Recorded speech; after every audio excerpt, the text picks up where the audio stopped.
Hello everyone, welcome back to our channel Hexa Health. मैं हूं आपका होस्ट अमन एंड आप देख रहे हैं next episode of our podcast series Ask Talk. ये सीरीज़ एक इनिशिएटिव है टीम हेक्सा हेल्थ की तरफ से हेल्थ केयर को और भी ज़्यादा एक्सेसिबल बनाने के लिए थ्रू नॉलेज शेयरिंग।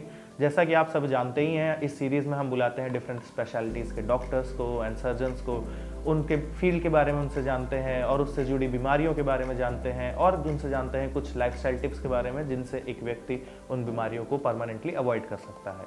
आज के वीडियो का टॉपिक होने वाला है weight loss. However the twist here is कि आज हम नॉर्मल वेट लॉस के बारे में बात नहीं करेंगे जो जनरली एक्सरसाइजिंग, जिमिंग या डाइटिंग करके चला जाता है।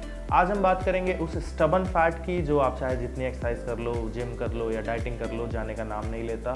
कभी वो आपकी फेस पे कलेक्ट हो जाता है डबल चिन के फॉर्म में या फिर लोअर बेली में या फिर आर्म्स के नीचे। तो आज हम उसी फैट के बारे में बात करेंगे। So without wasting any time, let's roll the intro.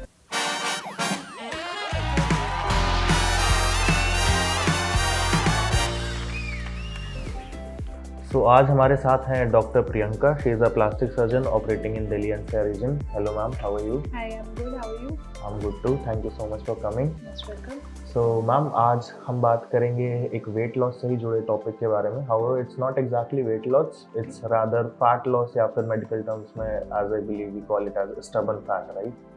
या सो बहुत से लोग जो होते हैं जो अपनी वेट लॉस जर्नी में होते हैं वो अक्सर काफ़ी ज़्यादा एक्सरसाइजिंग, जिमिंग या डाइटिंग के बाद भी अपने कुछ बॉडी पार्ट से फैट लॉस नहीं कर पाते हैं। लाइक डबल चिन हो गया या फिर आर्म्स में हो गया या मेल चेस्ट में हो गया, लोअर बेली हो गई। तो वो फैट अक्सर, जहाँ तक मेरा जानकारी है, they go for surgeries for that fat removal, right? तो आज हम उन्हीं सब बॉडी पार्ट्स के बारे में एक एक करके बात करेंगे and you can tell our audience कि कौन से बॉडी पार्ट के लिए कौन से ट्रीटमेंट्स अवेलेबल है फैट लॉस के लिए।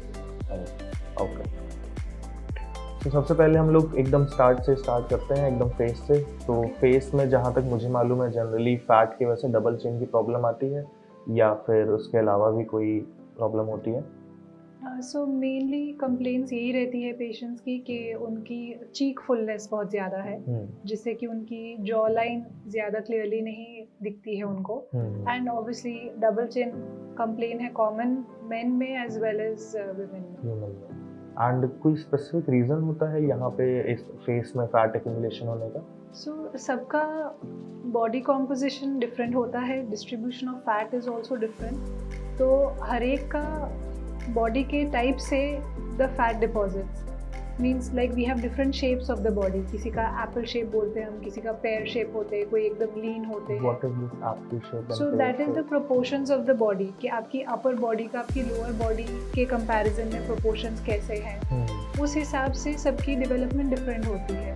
So it can be because of your body type कि आपका सर्टन एरियाज पे फैट डिपोजिशन ज़्यादा हो रहा है, और it can be hormonal or it can be genetic in a lot of patients also कि जिनका heavy face रहता है and double chin रहती है तो उनकी family tendency भी हो सकती है for the same। and obviously the most common thing is आपका diet किस हिसाब से है, what is your workout pattern, what is your sleep pattern, that is also very important। so ये सब multifactorial चीज़ें होती है, कोई एक चीज़ नहीं है जिससे हम pinpoint कर सकते हैं कि अच्छा this is the reason that is why you have a double chin। Multiple factors. It depends on patient to patient. And by any chance a person can avoid it, like early stages में a person can notice that I'm getting fat on my face, so is there any chance he can avoid it? So commonly ये होता है कि जब आप weight gain करते हैं तो पूरी बॉडी में आप करते हैं एंड डेफिनेटली वो आपके फेस पे भी पहले दिख जाता है। So it's not that there will be very few people जो ओवरऑल बहुत लीन है पर उनके फेस पे डिपॉजिट ज़्यादा है। In that case, unfortunately, ऐसा कुछ specific नहीं है that they can do because it's a tendency of their body. So there are certain, जैसे आप face yoga exercises देखेंगे, आप facial muscle exercises देखेंगे, certain massaging techniques, तो that can help कि वो कम रखे fat को, but obviously it cannot completely change the structure। 100% avoid नहीं होता। Correct। And जैसा आपने mention किया face exercises something like that, so does eating chewing gum helps? So actually chewing gum chew करना helps and there was actually initially study जब buccal fat पे देखा गया था तो पता चला था so जो buccal fat है that is actually What जब is लोग buccal fat? that means it's the fat of the cheeks। अच्छा। It's actually baby fat। तो when you see babies तो when they are born obviously हम कहते हैं कि कितने cute गाल है, heavy cheeks है, that is all buccal fat। अच्छा। एज वी एज वो बकल फैट कम होता जाता है एंड यूजुअली ओल्ड एज में वो एकदम ही चला जाता है. So it was seen initially कि जो बच्चे पॉप्सिकल्स बहुत खाते थे, जैसे आइस कैंडी जो बहुत खाते थे, उनका बकल फैट बहुत जल्दी चला जाता था बिकॉज वो क्रायो फ्रीजिंग से बेसिकली वो फैट सेल्स फ्रीज हो जाते थे and they used to get dissolve. So yes, chewing gum, buccal fat पे and even popsicles they have shown कि yes they can reduce it. Okay. But वो double chin पे इतना नहीं करता है because वो is not in this area. Direct contact. It is here in the lower part of the chin and the neck. तो वो chewing gum से आपके face पे yes cheek fat पे थोड़ा कम हो सकता है but not for the double chin. Not for the double chin. And what are the surgical options available for this fat removal? So for the buccal fat, we have the surgical option where local anesthesia में वहीं पे inner side of the cheek पे एक small cut लगता है and वहाँ से जो excess buccal fat होता है, we don't remove everything because वरना you'll get hollowing of the cheeks. आपने देखा होगा बीच में काफ़ी celebrities के ऊपर एक article भी आया था, especially Instagram and all पे कि all of a sudden they have started looking very old क्योंकि उनकी cheeks एकदम अंदर चले गए हैं. So obviously some fat is there which makes you look young also. अगर वो एकदम ही दब जाता है तो you look much older. So buccal fat also we don't remove all of the buccal fat. जो extra popping out fat होता है उसी को remove करते हैं so that you get a more narrower appearance. Basically जो V shape appearance होता है face का उसके लिए. So that's a small clinic procedure. वहाँ पर आके कट लगा के we take out the buccal fat extra वाला and then put 1 or 2 absorbable stitches. Down time इतना नहीं है, जिस द फर्स्ट 2-3 days के लिए you have to be on a liquid diet, that's it. उसके बाद you are fine. Okay, and same for the double chin. So double chin के लिए we have multiple options. Again वो depend करेगा कि how heavy is the chin. काफ़ी लोगों में ये भी होता है कि उनकी चिन स्मॉल होती है तो उनका ये एंगल नहीं फॉर्म होता है. That's why it makes it look कि there is a heavier chin वहाँ पे. कुछ लोग होते हैं कि okay they do have a nice angle but there is a lot of fat. So it depends also, but उसके लिए we have procedures like there are fat dissolving injections जो in fact US and all में काफ़ी popular है by the name of Kybella. Yes. Okay. So they have basically a chemical substance जिसको हम inject करते हैं 2-3 sites all over, dilute करके, and over a period of time वो chemical जो है helps to break down the fat. Okay. So that is a technique. Another technique is using radio frequency for dissolving the fat. So एक probe आता है massaging probe. Okay. वो radio frequency emit करता है और एक आता है with ultrasonic waves also. So basically जो stubborn fat होता है which is not moving, उसको वो sort of loose कर देता है and break down करता है. Over a period of time with massaging and with care your body dissolves it. तो ये जो last two आपने बताए, these are more like a therapy. They are therapy. So they are like you come in the clinic, थोड़ा सा उसमें numbing cream लगाते हैं, then we just do it. That's it. Okay. So that is there. Then there is another technique जो skin के नीचे we pass a probe and वो skin के नीचे से it emits radio frequency. Okay. So that is obviously more effective क्योंकि वो सिर्फ skin के ऊपर से नहीं है, it is going into the fat. But that requires local anesthesia. तो उसको पूरे एरिया को इंजेक्ट करके नम करके then we do it. And then finally if you need, then liposuction is there which can be done for the chin area. So small cuts are placed below the chin and close to the ears so that बाहर से obviously कोई cuts ना नजर आए. And then the probe is passed and the suctioning is done. Okay. So the only thing is obviously if you're going in for a surgical procedure, the result is faster and it is usually single stage. But if you're going for injections or you're going for therapy devices, then you have to take sessions. The problem is people think कि अच्छा हमने एक session करा लिया, हमें कुछ difference नहीं दिख रहा है. But that will not happen. You have to get a minimum of 3 sessions with maintenance sessions for you to start seeing results. And how safe are these surgeries? Like मतलब liposuction बताया आपने जैसे, and दूसरा आपने ये UV rays से related बताया, and radio another one was frequency radio rays and frequency. ultrasound. Yes. Yeah. Ultrasound, sorry, my mistake. So how safe are these? So they are all clinically proven with studies, with FDA approval devices. So there is nothing that it is going to cause any sort of skin cancer or any other concern. Main thing is obviously these procedures have to be done properly so that skin में burns ना हो जाए. So that is the thing we have to be careful of. Other than that, it is completely safe. Okay. And जो आपने सबसे पहला बताया था Kybella injections. Kybella, that is not very much popular in India as of now. Because again it is expensive. Hmm. Obviously it is non-surgical, but it is an injection, so it is very expensive, so people don't usually prefer to do that. And उसमें again 2-3 sittings लगती है. Okay. So then people prefer कि it's better to get a single staged liposuction procedure for that. That's it. Thank you for your insights. Now let's move forward to next body part. Face से थोड़ा नीचे चलते हैं. Chest आता है हमारा. And chest में जनरली ये प्रॉब्लम मेल्स को ही रहती है, फैट एक्यूमुलेशन की, जिसको कॉमन लैंग्वेज में मैन बूब्स बोला जाता है. सो एंड ये सिचुएशन एक जनरली एक आदमी के लिए या एक लड़के के लिए बहुत ज़्यादा एम्बैरसिंग होती है, बिकॉज उसके फ्रेंड सर्कल में जितना मैंने खुद भी देखा है अक्सर काफ़ी मजाक बनाया जाता है, right. So let's first know कि ये होता ही क्यों है. इट्स जस्ट फैट रिस्पॉन्सिबल या फिर कुछ जेनेटिक फैक्टर्स होते हैं?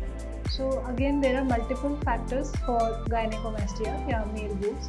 इसको gynecomastia बोलते हैं. Yes, so in medical terms it is called as gynecomastia. So gyne means similar to a woman and mastia is of the chest region. Okay. So when a male gets it, it is known as gynecomastia. Okay. So commonest causes की जो growing age होती है हमारी teenage years में, there are hormonal changes in the body. So the male and female hormones जो है वो दोनों genders में होते हैं. Only thing is a balance has to be created according to your gender. So जब उसमें होता है कि the female hormone shoots up compared to the male hormone, so there is a sudden growth of the chest area, which looks के अच्छा ये थोड़ा feminine appearance है. वो ज़्यादा common उन cases में होता है कि especially if the growing boy is also on the heavier side. So if the fat is also more, तो fat deposits, yes, obesity. So especially जैसे इंडिया में बहुत common है because यही होता है कि बच्चे को खिलाओ, खाना खिलाओ और खिलाओ. So they don't realize कि that is obviously unhealthy also, and then it has results on the entire body. So that leads to those male boobs formation. अगर वो चीज़ में सिर्फ फैट है तो उसको हम एक्चुअली सूडो गायनेकोमास्टिया बोलते हैं. Pseudo means it's a false gynaecomastia because there is only fat. So over a period of time वो अपने आप से कम हो सकता है if there is proper diet and exercise. But जो ट्रू गायनेकोमास्टिया होता है उसमें एक्चुअली ग्लैंड बढ़ जाता है. So the gland is basically a body, it's basically a structure जो चेस्ट एरिया में निपल के नीचे होता है. वो एक्चुअली जैसे फीमेल ग्लैंड होता है which leads to the formation of the breast, वैसे वो मेल में भी होता है. बट वो यूजुअली क्वाइट होता है, डोरमेंट होता है. पर जब उसको हार्मोन से स्टिमुलस मिलता है तो वो ग्रो हो जाता है. सो वो एक ऐसा थोड़ा फाइब्रस हार्ड सा स्ट्रक्चर होता है जो बॉडी खुद से नहीं रिजॉल्व कर पाती. So then that becomes a case of gynaecomastia. So that needs to be operated and usually we wait till at least 17-18 years of age to do a surgery for that because तब तक आपके hormonal changes चल रहे होते हैं body में. So once that stops, then it's the right age to operate if it is for a growing male adolescent. But then there are also other causes like steroids. So gym में muscle बनाने के लिए लोग steroids लेते हैं, inject करते हैं. So that causes those steroids also convert into female hormones. And उससे जो है वो gland बढ़ जाता है. So there are patients who are very muscular, they are bodybuilders, they are trainers, but then they have that gland there because of the steroids. So that also has to be taken care of surgically.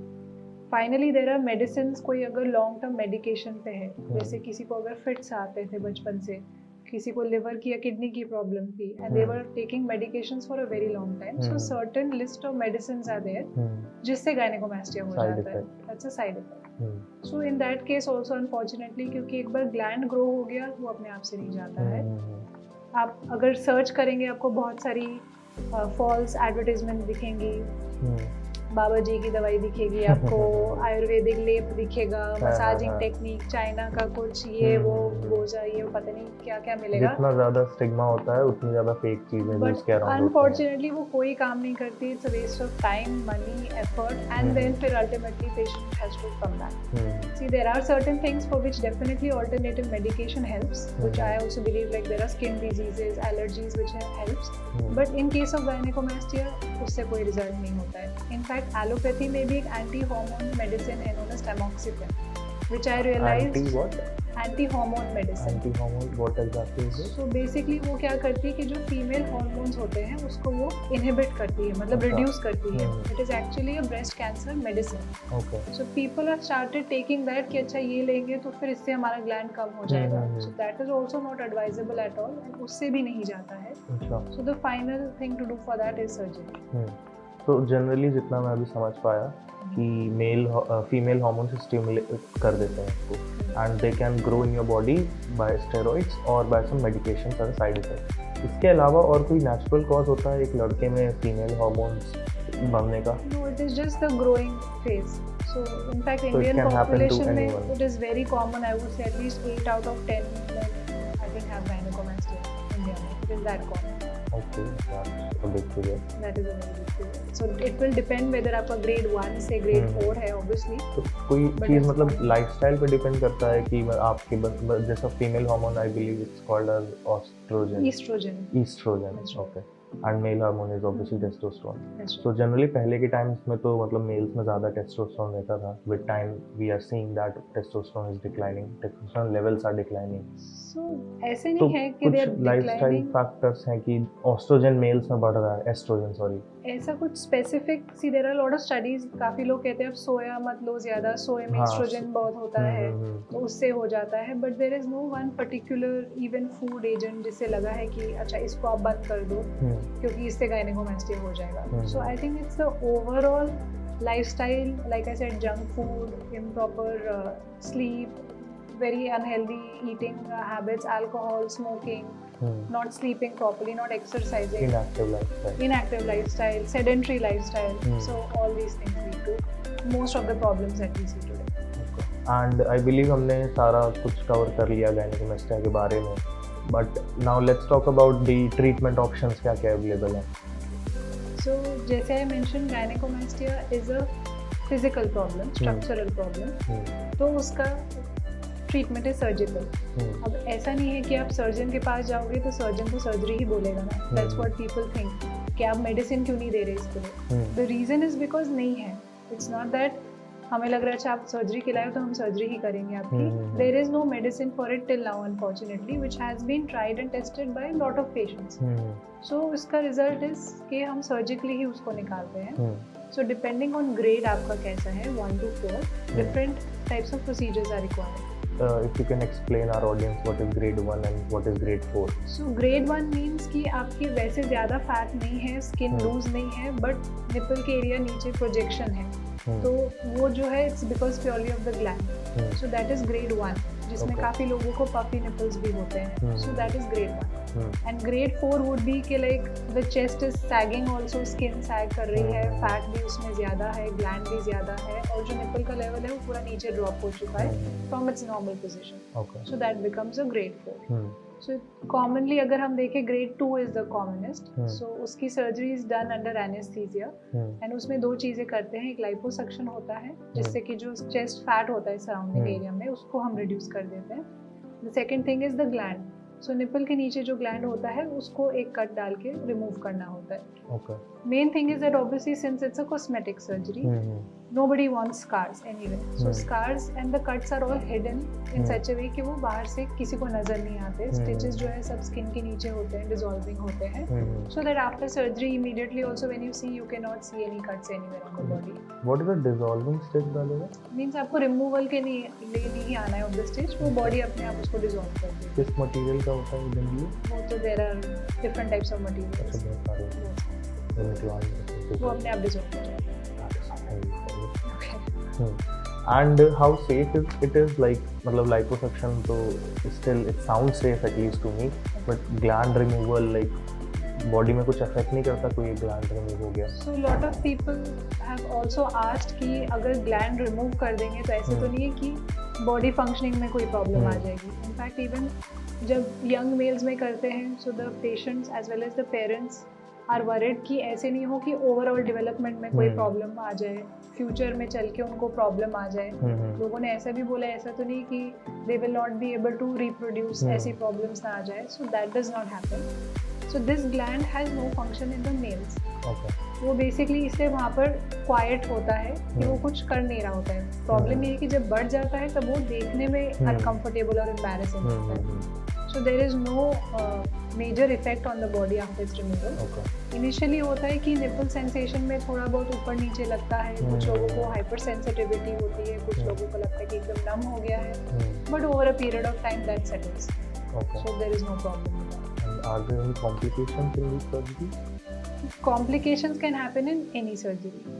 So ऐसे नहीं है कि आप 100% फूल proof सारी कोई भी surgery है। Even if अगर छोटा कट लगा है, स्टिचेस लगाने हैं, उसमें भी कॉम्प्लिकेशन आ सकते हैं।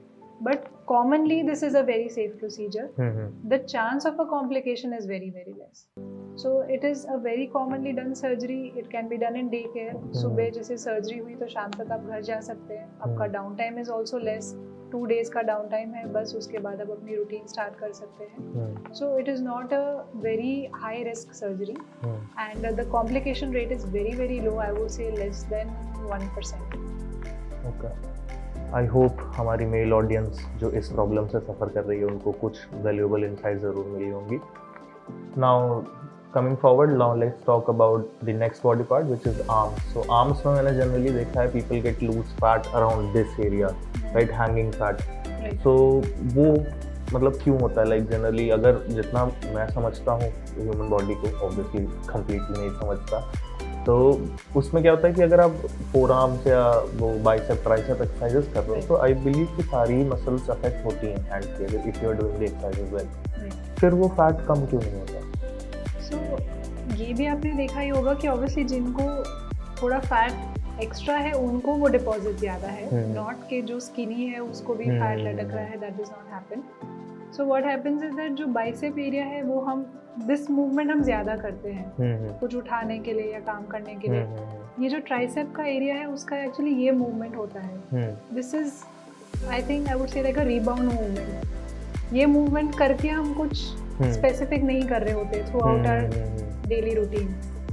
सो this triceps muscle does not get worked out very commonly, उतना यूज नहीं होता एंड फिर वो ग्रेविटी यहाँ पर एक्ट करती है तो फिर वो थोड़ा लूज होने लगता है। फैट सेल्स वहाँ जाते हैं, फैट सेल्स वहाँ पर ज़्यादा डिपॉजिट होते हैं and then we are not working out that region specifically, तो फिर वो जो है लूज होने लगता है। सो फैटी डिपॉजिट्स के लिए यहाँ डेफिनेटली यहाँ पर आप अगर डेडिकेटेड ट्राइसेप वर्कआउट कर रहे हैं यहाँ पर बॉडी वर्कआउट तो वो डेफिनेटली इट हेल्प्स।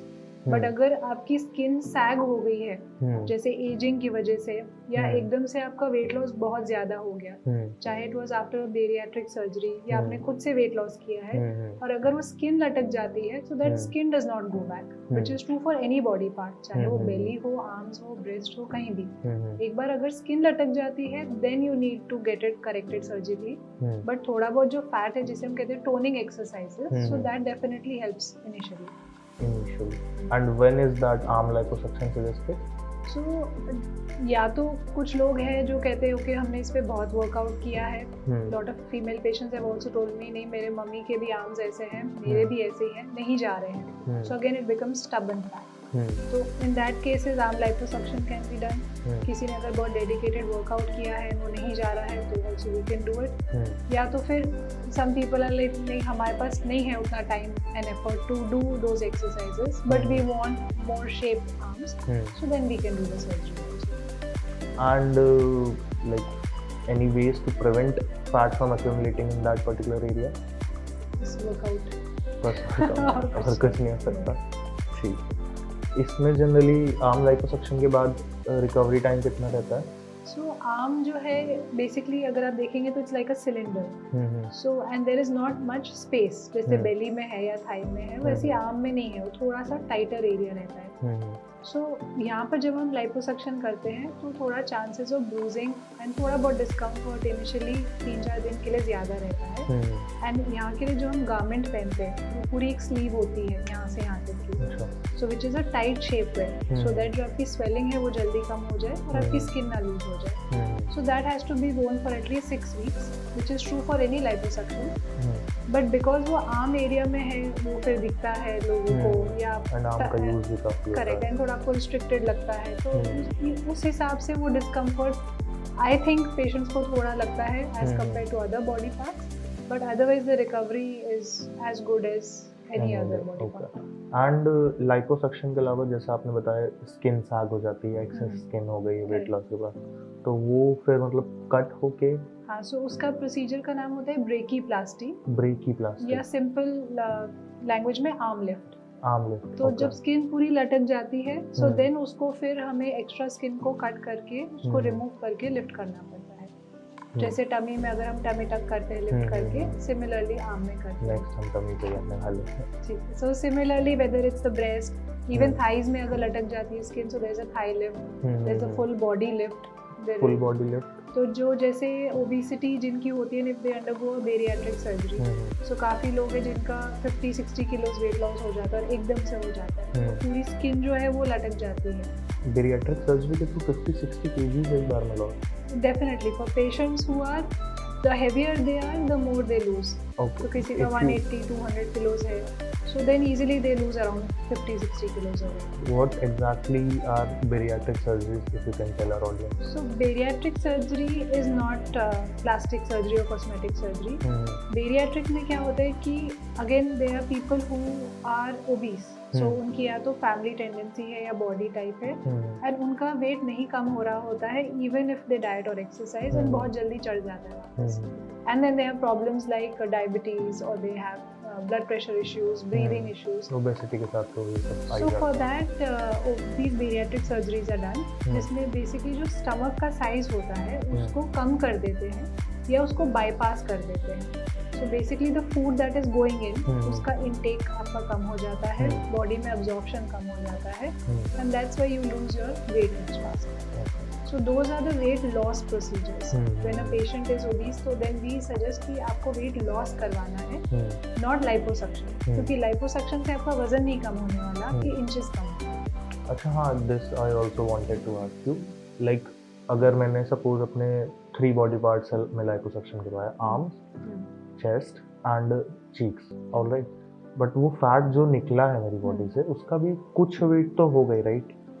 तो फिर वो वेट मतलब ओवरऑल मेरे वेट में दिखता क्यों नहीं कि कम हुआ है on the weight weighing scale? So lot of people say this also कि आप तो इतने छोटे बॉडी पार्ट्स का बोल रहे हो। मेरा केस जब हम एब्डोमेन में से 6-8 लीटर फैट निकाल लेते हैं, एक पेशेंट से 10 लीटर फैट निकाल लेते हैं। So what happens is initial period में जब हम फैट निकालते हैं तो उसको निकालने के लिए हम एक फ्लूइड भी इंजेक्ट करते हैं, एंड बॉडी रिएक्शन में भी फ्लूइड सिक्रीट करता है for a period of time. So इसलिए जैसे हमारा weight is not just because of fat, we have the bone weight, we have water, muscle, fat, everything. So इसलिए जब हम उसको देखते हैं तो लीटर्स में हम गिनते हैं। सो आई विल नेवर से कि I am taking out 6 kilos of your fat, I will say I am taking out 6 litres of your fat, क्योंकि वो वैसे ही क्वांटिफाई हो रहा होता है। यस, आपको डेफिनेटली थोड़ा बहुत स्केल पे डिफरेंस दिखेगा, but it will take at least 3 to 4 months to start seeing the difference, जब तक पूरा फ्लूइड भी जो बॉडी का है वो अब्सॉर्ब नहीं हो जाता। And again it will not be exact कि अच्छा आपने तो मेरे 8 लीटर निकाले थे तो मुझे 8 किलो में फर्क क्यों नहीं दिख रहा है। इंचेस में यस, आपकी inches will go down immediately. That's why liposuction is a targeted body contouring procedure. It's an inch loss procedure. It's not for weight loss.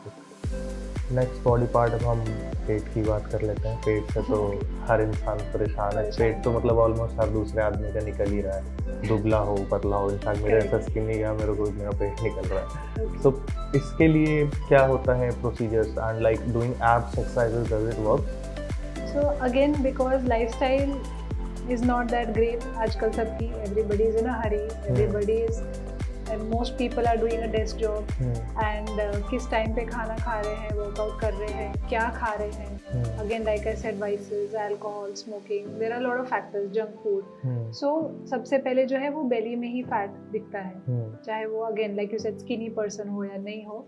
So for that definitely working out helps, and having a healthy lifestyle helps. Ab exercises में भी obviously help करता है। There are so many people जो अपने आप से ही lose कर देते हैं उस fat को, but कुछ लोगों में एक point पे वो आके फंस जाता है, and that is where we can help through different procedures like liposuction or tummy tucks. So how to identify कि अब जो मेरा weight है ये टमी का ये अटक गया है, now I have to go for a surgery, या फिर अभी मैं इसे exercise के थ्रू ठीक कर सकता हूँ? So even जो belly fat होता है वो 2 टाइप का होता है। एक होता है visceral fat और एक होता है जो एक्चुअल बेली फैट होता है।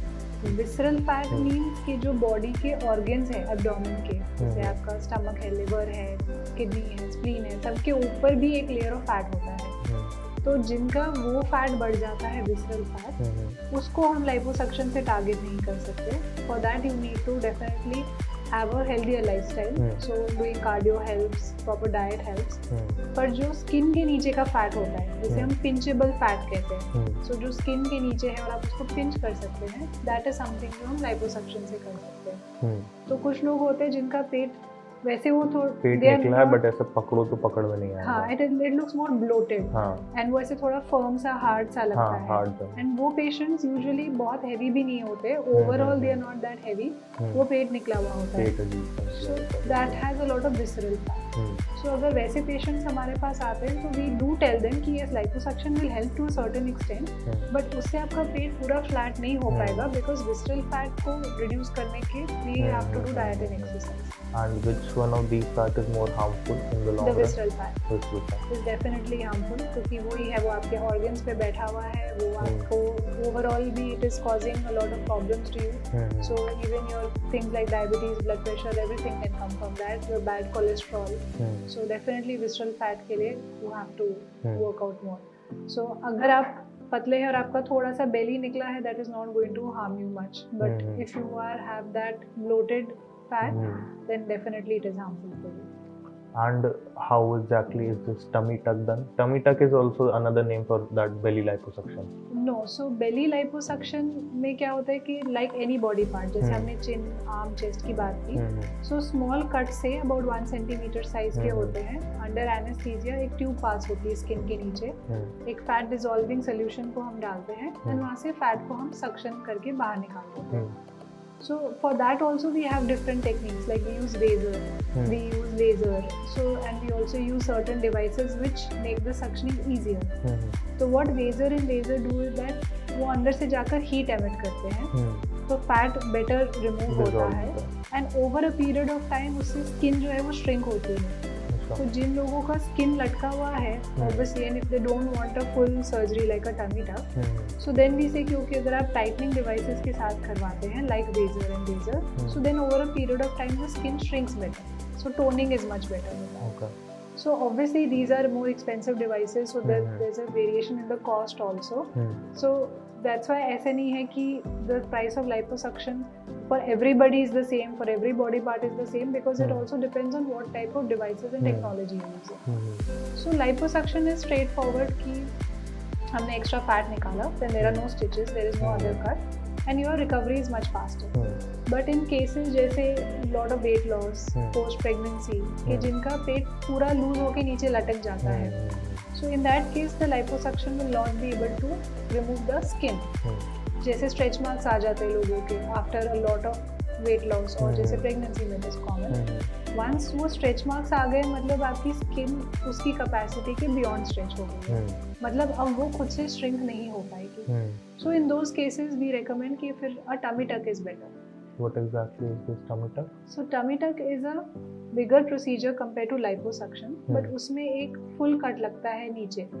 So जैसे females जिनका cesarean होता है, they have a small cut below, so उसी area में हम उसको extend करते हैं, and then the extra skin, fat, everything is cut out. So physically हम उसको काट के remove कर देते हैं। कुछ लोगों का जो बेली बटन होता है, नाभि का हिस्सा होता है, वो भी नीचे लटक जाता है, तो उसको हम वापस ऊपर लिफ्ट कर देते हैं उसमें, एंड साथ साथ में जो मसल्स होते हैं, एब मसल्स, उनको भी हम अंदर से टाइटन कर देते हैं। And it is also combined with liposuction, क्योंकि कुछ लोगों के जैसे लव हैंडल एरियाज होते हैं वो बाहर निकले हुए होते हैं, तो उसको कंट्रोल में लाने के लिए उसके टाइम पे हम लाइपोसक्शन भी करते हैं। So tummy tuck is a full procedure where we are making a long cut, removing the extra skin, the fat, doing all the tightening procedures, everything। So उसका recovery period is a little longer, उसका down time is more। कितना रहता है? So easily you need to take rest for at least 7 to 10 days, and you have to be very careful for the first 3 months also, क्योंकि आपका जो वो scar है, it should not stretch।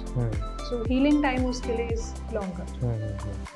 And basic activities like bowel movements वगैरह इन problem नहीं, so first 2 days के लिए हम लोग ऑब्वियसली कम डाइट पे रखते हैं because we don't want you to move around too much, but once the diet is started तो we give you laxatives also so that your bowel movements are easy because anything that causes pressure, अगर आप कॉफ ज्यादा कर रहे हो, sneeze ज्यादा कर रहे हो या बाउल में स्ट्रेन कर रहे हो तो उसका भी इफेक्ट आपकी जो कट्स है, स्टिच लाइन है, उस पर आता है। सो पूरा प्रोटोकॉल ऐसे दिया जाता है ताकि आपको जो आपकी नेचुरल नॉर्मल हैबिट्स है उसमें कम से कम प्रॉब्लम हो। Okay, and how safe is this? मतलब लाइक मुझे सुनने में तो मतलब मैं थोड़ा डर गया कि पेट कटेगा हलवा पे। सो प्रॉब्लम ये है कि बहुत लोग जो है प्रोसीजर करवाना चाहते हैं और सबसे पहले उसे यूट्यूब पे देख लेते हैं। अब YouTube does not have a filter कि पेशेंट को क्या देखना चाहिए, सर्जन को क्या देखना चाहिए, तो straight away there are lot of surgical videos और उसमें भी कुछ फिल्टर नहीं होता है, सीधा आपको सब कुछ कटा हुआ ओपन दिखाई देगा उसमें। तो अगेन वो आपके देखने के लिए नहीं है, वो हमारे देखने के लिए है। If you see it obviously you will get scared, so it is scary in that sense, but इसमें हम आपका एज एन ऑर्गन जो है पेट उसको नहीं काट रहे हैं, we are just above your muscle and we are redesigning the skin and the fat layer over there. So obviously अगर आप इमेजिन करोगे तो कट लग रहा है तो it sounds scary, but the recovery is good if you are following all the protocols and it is not a life threatening surgery because it is again वैसे an aesthetic surgery, so none of those surgeries we do are life threatening to the patient because अगर आपने नहीं कराया तो आपको medically कुछ problem नहीं होने वाली है उससे। So with all the proper care we do it and it's not as scary as it sounds. Okay, I believe we have covered all major body parts जहाँ पे भी generally ये surgeries होती हैं। Lastly I would like to know, like जितना मेरा experience रहा है, जितनी मेरी नॉलेज है, उसके बेसिस पे such surgeries are generally common much more among elite part of the society और stars, so how true is this? So initially it was more common for celebrities और people who are obviously on the screen क्योंकि they had to look a certain way, तो वो common होती थी। But I think in this day and age of social media जहाँ पर सबको visible होना है, सबको पॉपुलर बनना है, तो सबको अपनी सेल्फीज लेनी है, सब कुछ करना है, तो everybody is much more aware. In fact I have had patients from all strata who have come for either nose surgery हो या लाइपोसक्शन हो, जो भी एब्डोमेन हो, so it is become very very common. I would not say कि वो किसी का peer pressure है कि you have to look a certain way, but खुद से ही लोग इतने उसके बारे में conscious हो गए हैं that everybody wants a surgery. तो चाहे कोई मिडिल क्लास हो या फिर कोई अपर मिडिल क्लास या अपर क्लास या एकदम rich class, these surgeries are getting more common now. They are getting very common. Okay. But obviously since these are aesthetic surgeries, they are not covered under insurance. Under insurance. So obviously the cost of these surgeries is also, see, like I say कि this is not a medical problem, right? So अगर आप नहीं करवा रहे हो तो आपकी जान को कुछ खतरा नहीं है। Yes, physically you may be bothered by it, mentally आपको उससे अगर issues हो रहे हैं, socially embarrassing हो रहा है, like certain cases of even gynecomastia are socially embarrassing. Females who have very large breasts, उनके लिए वो very uncomfortable हो जाता है। So yes, those surgeries are definitely required, but these surgeries are not covered under insurance and there is a certain price point of them also.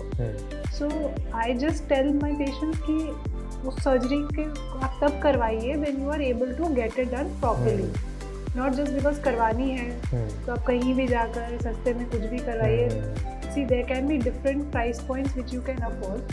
So उसके लिए we do give different options available also. But like अगर हम hospital options different दे, so like अगर भाई आपको 5-star hospital भी चाहिए, then you have to definitely pay for it. But if you're okay with a smaller setup, then the price range can differ. अगर आपको Vaser नहीं चाहिए technology which is more expensive, then a normal liposuction can also be done for you. So obviously we don't compromise with the levels of safety, hygiene and the basic results obviously, but obviously the more you want, the more the surgery becomes expensive. Basically, quality wise. So quality wise, so if you want to have tea at a 5-star hotel versus you want to have at a cafe outside, obviously there is going to be a difference. So the price points differ उस हिसाब से।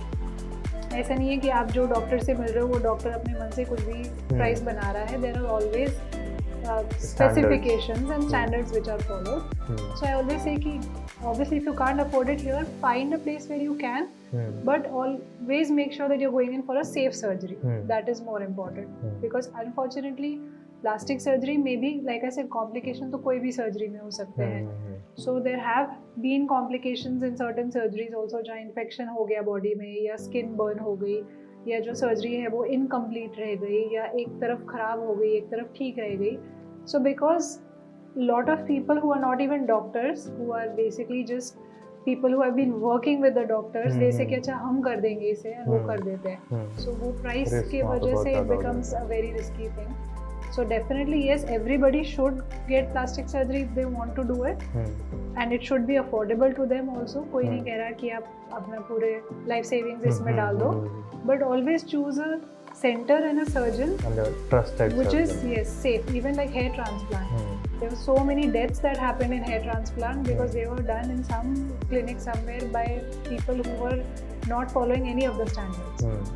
So nothing is more important than your life, and it's important for you to be healthy. So and अगर आपको एक trusted surgeon या doctor ढूंढना है तो हमारी वेबसाइट हेक्सा हेल्थ पे आ जाइए. मैंने ऐड कर दिया. very good. हाँ जी. लास्ट क्वेश्चन मेरा यही रहेगा कि ठीक है, liposuction sounds very good and promising for fat removal, stubborn fat removal, but एक मेरा डाउट ये है कि क्या वो फैट वापस आ सकता है? सपोज मैंने आम लाइपोसक्शन करवाया एंड 2 साल 5 साल 10 साल बाद क्या वो चीज़ वापस एक्यूमुलेट हो सकती है? Correct. So that's also a good question, and most of my patients ask me this also. तो मैं उनको हमेशा ये कहती हूँ कि surgery, specially plastic surgery, is a 50-50% partnership between the surgeon and the patient. मैं आपको एक रिजल्ट ला के दे सकती हूँ, बट मेंटेनेंस करना is on you. You can not be like अब मैंने लाइपोसक्शन करा लिया, कल से chole bhature and no exercise. That is not possible. वरना तो सब करवा लेते हैं, पूरी जिंदगी के लिए सब सेट हो जाते हैं. So you have to, I am not saying you have to after that also go on a crash diet, पूरी जिंदगी अब जिम में रहो, but maintenance. So maintenance is required. Though liposuction करे हुए एरियाज में fat comes back much lesser compare to the other body parts, but obviously if you don't take care of yourself, आपने 15-20 kilo weight gain कर लिया तो वो fat जो है कहीं भी आ सकता है. Because what happens is the fat cells in number are constant. So जब हम लाइपोसक्शन भी करते हैं, we are reducing the size, we are not removing the fat cells. So अगर आप उनको फीड करोगे तो वो ग्रो हो जाएंगे. So you have to be careful about it. Okay. I believe that's all we wanted to cover for this video. Thank you so much, doctor, for your valuable insight. Thank you for having me. Hanji. Also, if you guys like the video, then don't forget to like, share and subscribe to our channel Hexa Health for more such health related content. And अगर हमसे कोई question miss हो गया हो, then do let us know in the comment section. We'll be more than happy to help you out. Thank you. Bye bye.